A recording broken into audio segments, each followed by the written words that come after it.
sobrang mamiss ka niya sa ganitong pamamaraan. Hello mga guys, kumusta kayo? Panibagong araw, panibagong video na naman tayo. And sa araw na ito ay isa na namang video ang aking tuturo sa inyo na simpleng gabay o simpleng pamamaraan na makakatulong sa atin. At bago ang lahat, gusto ko lang mag-disclaimer sa mga taong hindi naniniwala at hindi gusto ang mga kagaya nitong video.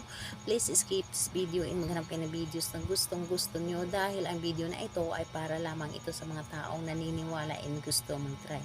Sa lahat po ng mga nagko-comment po dito sa aking video dito sa loob ng aking channel, mag-ingat sa lahat ng mga nagre-reply sa inyo na dinadala kayo sa kanilang WhatsApp in Imo app upang makaiwas po tayo sa scam. Ngayon po ituturo ko sa inyo paano kayo mamimiss sa ganitong pamamaraan.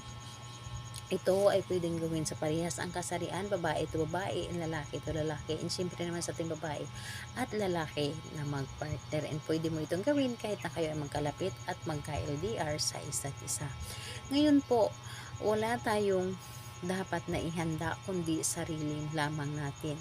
Kailangan ihanda natin ang ating sarili na kailangan ay hindi tayo nagdalawang isip sa paggawa nito at buo ang inyong loob, tiwala at paniniwala sa paggawa nito at hindi ka magdalawang isip na para bang hinihila ka o hihilain ka na gawin mo ito dahil gusto mo na sobra siyang mamimiss or sobra kanyang mamimiss dito sa paggawa mo ng isang ganito napakasimpleng ritual ngunit napaka-epektibo. Yes po, dahil ito ay lagi kong ginagawa. Dahil kapag ito ay gagawin natin ay sobra tila tayong maiisip.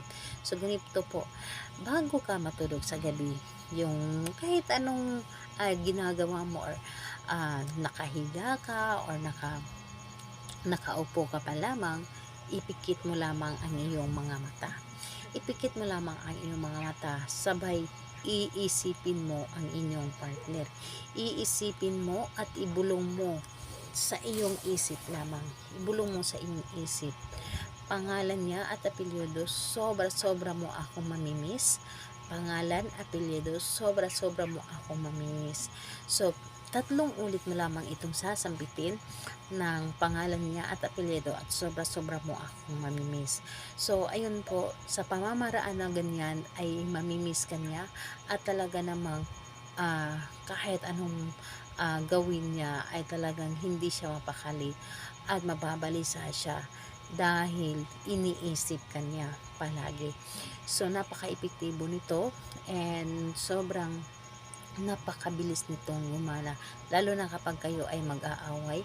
Gawin mo ito, nako, hindi mangyayari na hindi kanya papansinin o hindi kanya tatawagan kaagad o hindi kanya kakausapin. So napaka makapangyarihan po ang ating isip, kaya yun ang gagawin po ninyo. So ayun po, sa kahit anong araw at oras pwede mo itong gawin, basta gabi po lamang. Salamat po sa inyo. Bye bye everyone. God bless us all.